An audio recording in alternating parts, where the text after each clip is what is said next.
Hello, I'm Avery. I'm a 35-year-old woman and I'm only just emotionally recovering from the most bizarre thing to have ever happened to me.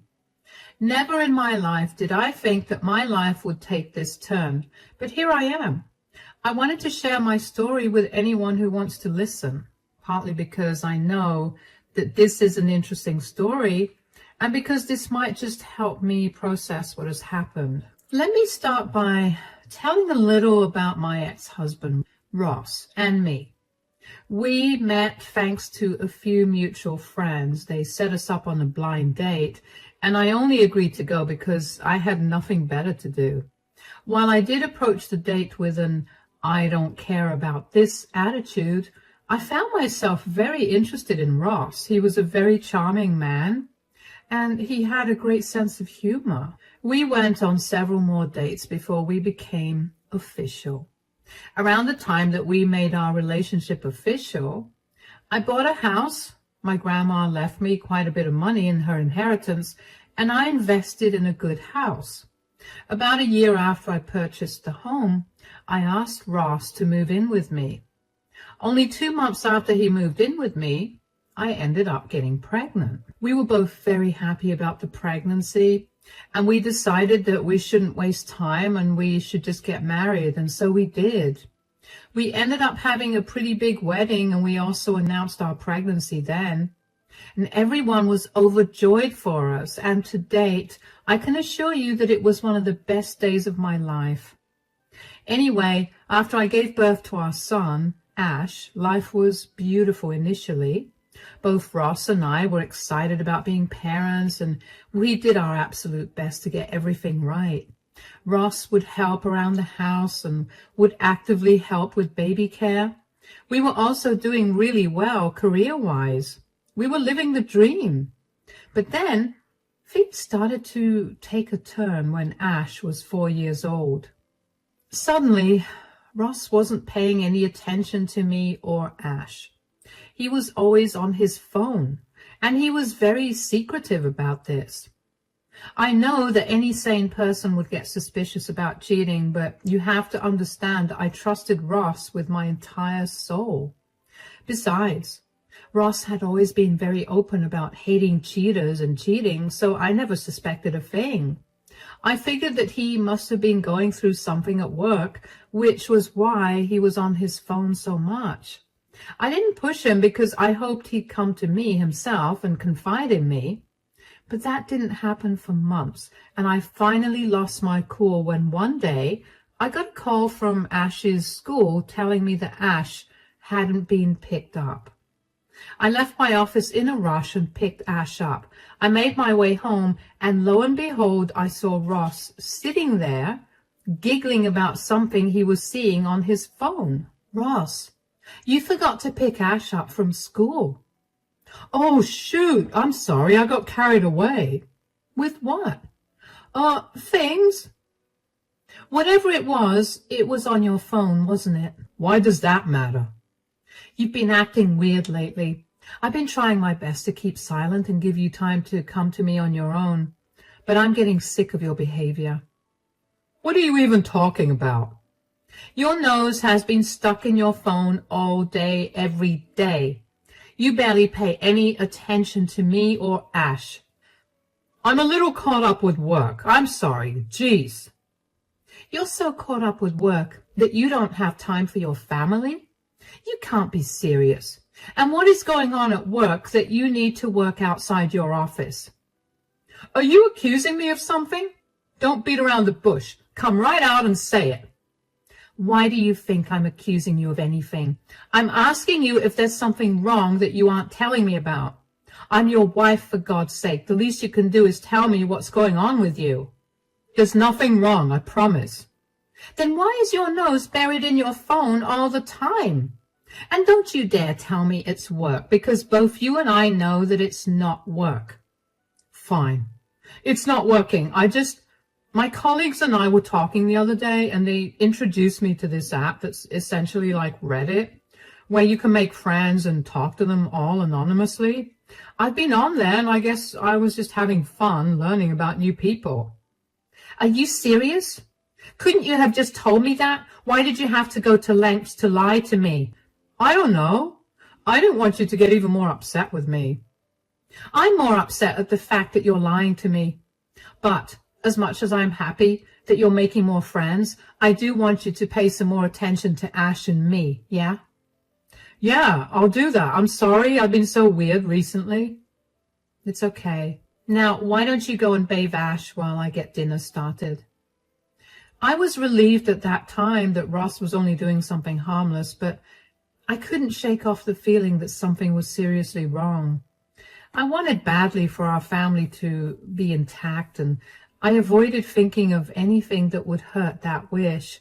And thankfully, Ross became a better dad again after that. He returned to who he was for a few months. I even thought that our relationship was strengthening, but that didn't last too long. Ross gradually began to go back to being on his phone constantly. He began avoiding all his responsibilities yet again, and he essentially stopped communicating with me altogether. Nothing I said, no matter how gently I spoke to him or how much I yelled, he would not respond to me. He would barely acknowledge me, and it would drive me crazy. I cannot even begin to tell you how many nights I spent crying myself to sleep. This behavior of his continued for 2 years. We only spoke about non-consequential things regarding our everyday life, but never about anything that mattered. Eventually, I got over the hurt and I gave up all hope of our relationship going back to the way it had been.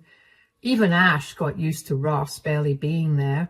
I only remained with Ross because I didn't want Ash to grow up in a divided household. But that wish, too, came crashing down one day when Ross surprisingly initiated a conversation with me. We need to talk. Yes? What is it? Can't it wait? I have to help Ash with his homework right now. No, I'm afraid this cannot wait. It's something serious. Oh, all right. What's wrong? Is everything all right? Everything's great for me, but I don't think it's about to be that way for you. What do you mean? Stop being cryptic and just tell me already. I've been seeing someone. Seeing someone? What do you mean? I met another woman online. She's the reason I've been on my phone a lot. How could you do that? Do you not care that you're tearing our family apart? Not to mention, how dare you phrase your cheating as you seeing someone? You're not single. You don't get to say it like that. Look, I get that you're upset, but this is your reality now. I can't help that I ended up developing feelings for someone else. Are you serious? How are you just dropping this bomb on me? I've decided to move out today. Excuse me? Yeah, my online girlfriend just moved into our city 2 weeks ago, and I've been itching to see her. But then she asked me to move in with her, and I couldn't say no. Couldn't say no? What about us? What about me? What about Ash? Do you not care about your family at all? I do care about you guys, but things have changed now, and so have my priorities. I'm not sorry for my affair, but I am sorry for springing this up on you so suddenly. Look, can't you just meet this girlfriend of yours and continue living here for Ash's sake? I'll stay out of your way, but our child doesn't deserve to live without his father. No, I made my decision. It's final. There's nothing you can say that will change my mind. I just want to know why you felt the need to cheat on me and then abandon us. Look, I don't mean to be harsh, but you've gotten kind of boring, and after giving birth to Ash, you've gotten kind of ugly. Are you kidding me? Instead of talking to me about your issues, you decided to cheat and abandon your family? Of course I look a little ugly when I'm the one who's doing all the work around the house and raising Ash. Also, you've become such a nag. Ugh, it's disgusting. Of course I'll have to nag you when you never do the things I ask you to do. What's so exciting about your girlfriend anyway? She just understands me in a way that no one else has.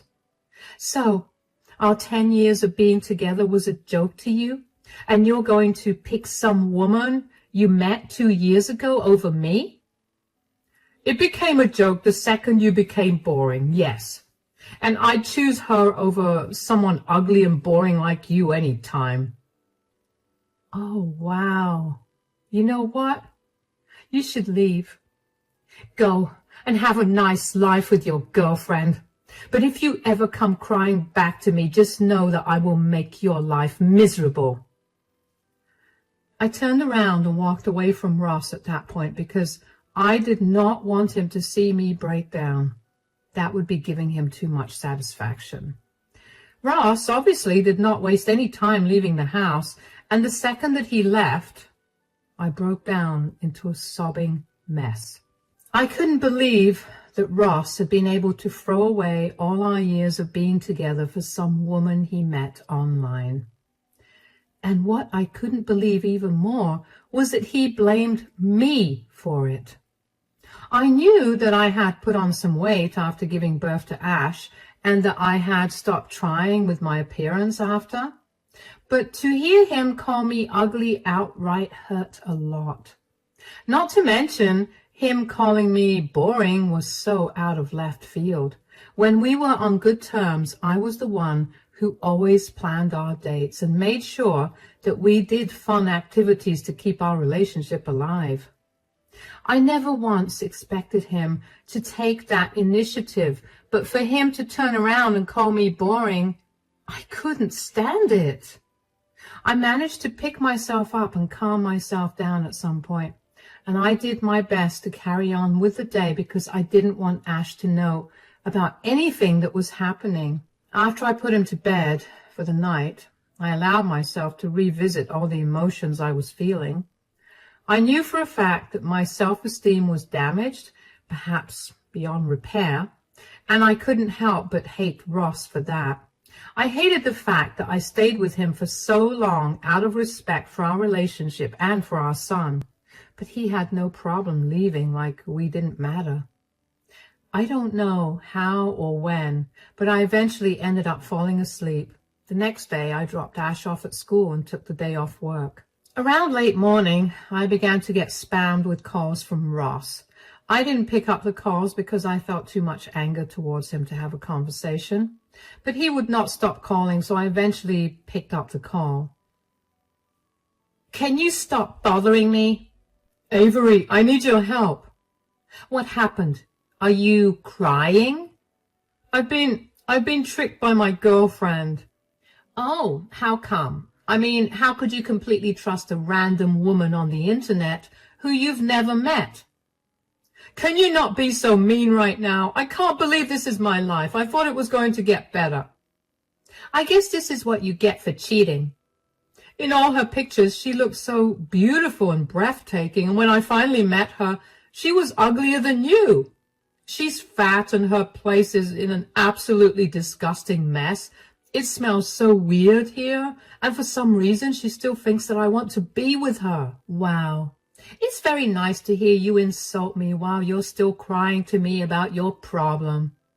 I'm sorry, that was a force of habit. Force of habit? What do you mean? When I was struggling with the direction which our relationship was going, I would go out drinking with some coworkers and, well, I talk a lot about my frustrations with you. Oh, wow. Okay, well, that's nice to know. That's not the point. We need to focus on my current problem. Will you please help me get out of here? Why do I need to help you? Can't you just leave her the way you left me? I want to, but every time I try to, she threatens to leak the explicit pictures I sent her, so I literally can't. Boo-hoo. I couldn't care less about your problem, Ross. This is the most apt punishment for you, considering what you did to the people that loved and cared for you. I get it. I'm a monster, and I did something really bad, but could you pretend to be a monster for me so I can get out of here? Absolutely not. I'm too ugly and boring to act like a monster, a fact that I'm sure you told your new girlfriend. I swear, I'll do everything to make it up to you. Don't do this to me. Goodbye, Ross. I couldn't believe it. I wasn't a big believer in karma, but here it was, coming back for Ross in less than 24 hours. As soon as I hung up the phone, I couldn't help but burst into laughter. I had to control that laughter for a long while during the conversation, so it felt great to let it out. I couldn't believe that Ross had left me for some stranger on the internet that he had never even met. That did help me feel a little better, but it still did not entirely fix the heartbreak that I had gone through. I blocked Ross's number because I did not want him to contact me anymore, and I decided to spend my time getting over him. I knew that even if he did come back, there was no way that I was going to go back to him. I was done with him, as much as that pained me to realize. I knew that I could never trust him again, and to be fair, I wanted nothing to do with someone who could replace me so easily. I spent a lot of my time working and spending quality time with Ash over the next 2 weeks. Over those 2 weeks, I also began to cope with my feelings by turning them into almost hatred towards Ross, and I felt justified in doing it. Just when I was starting to breathe easy about not having to see Ross for a long time, he showed up at my door. He looked exhausted, and he had his bags with him. I was surprised that he managed to get out of his new girlfriend's home, considering the material she had against him. Oh, you got out. I managed to get my hands on her phone and deleted everything she had on me. Thankfully, she was stupid enough to only have single copies of them. Good for you, I guess. Why are you back here? Because I live here, and you are my wife, and I have a son in there. You didn't seem to care about that 2 weeks ago when you left us. Why are you back, Ross? That really is the reason. I had a lot of time to reflect on what I did to you guys, and I realized just what a jerk I was. Please, just give me another chance.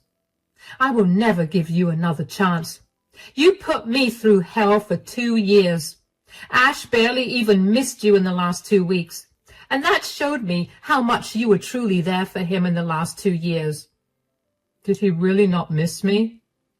Why are you sad about that? You were the one that couldn't look up from your phone. Did you expect anything else? I told you I was sorry. Sorry won't fix everything. Look, I think it's best that you leave right now. I don't want to deal with you or cause a scene.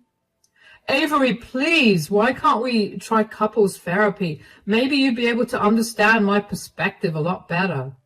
I don't care about your perspective, though.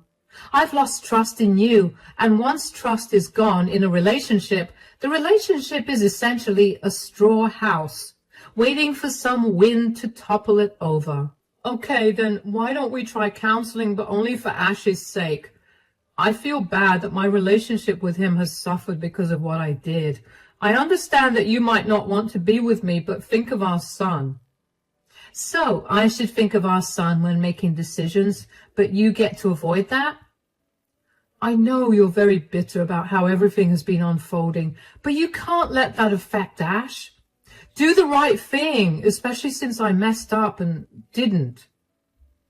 I will think about it, but even if I agree, don't think that I'm going to come back to you. I despise you with every fiber of my being. If I agree to counseling, it'll only be for Ash's sake. I get that. Again, I'm sorry for what I did, and if I could ask you for one favor, could you keep all of this a secret from my family and our friends? How do you know I haven't already told them? I know you don't like to air our dirty laundry, at least until it's resolved. So please don't say a word. I'm going to do whatever I want, Ross. You got to do that, and you have no right to ask anything of me. I'm really tired from my day, and I don't want to keep talking to you. I don't care where you go for the night, but get out of here. Bye. I was honestly surprised that Ross managed to get out of the situation that he brought upon himself. In fact, I was more upset than surprised that he managed to do that. I wanted him to suffer a little more for it. As for his request for couples counseling, I couldn't bring myself to consider it. As much as I hated to admit it, he had a point about doing the right thing for Ash. I couldn't let my feelings come in the way of providing Ash with a good family. So after thinking about it for a week, I decided to give couples therapy a go. Keep in mind that I was making all these decisions on my own. I didn't want anyone to know about it because I was pretty embarrassed by what had happened, and also because I didn't like letting others into my very personal matters. So again, even though I didn't want to listen to Ross's request, I ended up keeping his affair a secret. Couples counseling was interesting, to say the least. I found out that Ross started cheating on me because he happened to see one of his co-workers' wives, and she was apparently so beautiful that he was embarrassed that I was his wife. That's when he began to seriously analyze his life and eventually came to the conclusion that he could do a lot better than me. So he took to the forum that his friends told him about and felt flattered when a few women began flirting with him. He ended up connecting with one woman in particular, and before he knew it, he had developed feelings for her. Getting some clarity on the entire situation made me feel a lot of mixed feelings. On one hand, I was glad I got the reasons for Ross's affair, but on the other, it made me feel even more insecure about myself. I could tell, though, that as we scheduled more sessions, Ross's hope that we could mend our relationship began to grow. I tried my best to tell him that wasn't happening, but he wouldn't listen. One day, though, Ross's parents approached me and asked me what was going on between Ross and me. I never took the time to think about where he had been living, but apparently he had been living with them. He apparently refused to give them any solid reasons for why we weren't living together, and they got tired of his excuses. I was tired of dealing with Ross too, so I cracked and told them everything. They were shocked to hear about it and apologized a lot for his behavior. I didn't expect anything drastic to come out of it, but things apparently went downhill for Ross after that, because only a week later, he showed up at my door looking very angry. "You told my family." "About what?" "About my affair." "Well, they asked me when you were being evasive, apparently." "Do you even know what you've done?" No. Why?" "My parents have disowned me, and I've become the laughing stock of my entire family." "I don't see why that's an issue, Ross. You did this to yourself, remember?" "I thought we agreed to do couples counseling. You were supposed to forgive me, and we were going to move past this." "First of all, I'm not supposed to do anything, especially when you cheated on me and were ready to leave your family behind for a stranger. And secondly, I only agreed to couples counseling out of concern for Ash. I may not like you, but I know that Ash adores you, and I'm willing to put up with you only because of him." "You don't like me? Why? I mean, I know I made a mistake, but I've been trying my hardest to make up for everything. Don't you think that you're being too harsh on me?" "I'm not being harsh on you at all. In fact, I think I'm being very nice to you. A lot of women would have made your life even more hellish." "You've already done that. My parents kicked me out and I have no place to go now. You told all our mutual friends and none of them want anything to do with me. I'm completely alone and it's all thanks to you." Whoa, pump the brakes on the blame. Do you realize that the only reason people have to distance themselves from you is your actions? You chose to emotionally cheat on me and then try and leave your 8-year-old son and wife for a woman you found online. And then you pathetically came crawling back to me when you realized that your girlfriend was not who you thought she was. But that was a genuine mistake. I was very unhappy and I was not in a good place mentally. You can't blame me for my actions when I was mentally unstable. I know that not being in a good place mentally can make someone do stupid things, but that still does not excuse their actions. I understand that you did what you did because you weren't doing good, but you could have also tried to go to therapy instead of cheating on me. Fine, you didn't do that, but you could at least take responsibility for your actions. So far, you're blaming everyone and everything but yourself for what happened. Fine, I'll go to therapy for myself. But you need to reverse what you've done. It's only a matter of time before my colleagues also find out, because your friend who works with me also knows about what happened. I can't reverse anything, and even if I could, I wouldn't.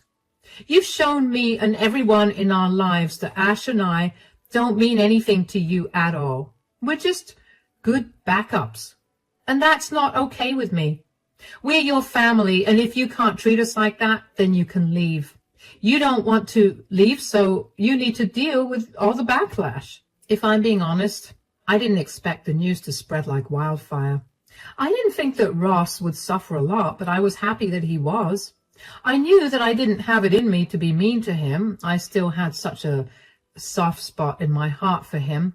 But to see that something I had done had unintentionally led to his downfall made me incredibly happy. Since everything was pretty much in the open after that, I decided it was time to go ahead with the divorce. Of course, I sat down with Ash and explained to him as gently as I could that his father and I were going to be living separately. Ash had a lot of questions, and I tried my best to be as honest as possible without tainting his perception of his father. Thankfully, Ash didn't seem too upset, and trust me, I checked in on him every single day for over a week to make sure that he was doing okay. He remained the happy, bubbly kid he was and did not seem upset about the divorce at all. I mean, on the one hand, I was happy that he was doing good. But on the other, I couldn't help but feel so angry with Ross for neglecting Ash enough for Ash to not even feel upset at the thought of his dad leaving. I got the divorce filing process started almost immediately after I told Ash about it. I don't know why, but Ross seemed very shocked when he got served with the divorce papers. Okay, fine, I'll admit it. I made sure that it was served to him while he was at work. He must have been humiliated, but I was beyond caring. I only wanted to cut all ties I had with him. Ross called me to scream at me for stringing him along and giving him false hopes when I agreed to couples counseling. I didn't have it in me to argue with or entertain him anymore, so I simply told him that he was out of his mind and hung up on him. And of course, Ross was not going to make the divorce process easy for me. He contested the divorce and wanted to get everything that we shared. Of course, the court didn't let that happen. I was given the house because I had been the one that paid for it, and it was my name on the title and deed. As for our finances, I had already withdrawn what was my contribution to the account the day that he left us, so all that was left was his money. I let him have all the things that he paid for in the house, and then with that, I was done with him. I also fought to have full custody of Ash, and since my state gives mothers priority, I got it. Ross was given visitation hours every weekend and was ordered to pay child support. After our divorce was finalized, I felt like a huge burden had been lifted off my shoulders. I was finally free from all the emotional baggage that came with remaining married to someone who showed me that I was nothing to him. Sure, I had to see him every weekend, but that was okay because now he was nothing more than the father of my child. But seeing him every weekend quickly changed. Turns out word did get around about Ross and his failed attempt to cheat and abandon his family. Ross was too embarrassed to continue working at his job, and with no one to support him, he decided the best thing to do was flee the state. He's still regular with his child support payments, but not seeing him so often has only made me happier. Life has been moving forward, and I've been feeling better with every day that passes. I'm gradually getting over the heartbreak of it all, but every once in a while, I'd see a picture of Ross and me, and I'd feel like I was back to the day when Ross told me that he was leaving me. It's been a hard journey, but I'm getting better. Ash is happier too because I think he can sense me feeling better. Thankfully, both Ross's family and mine have been very supportive this entire time, and I'm so very grateful to them. I don't think I would have made it out of the dark places I'd been in without them. At least I can live every day knowing that Ross got what he deserved for hurting me so much, and that's a fact that keeps me going even when I feel very low. Thank you so much for listening to my story.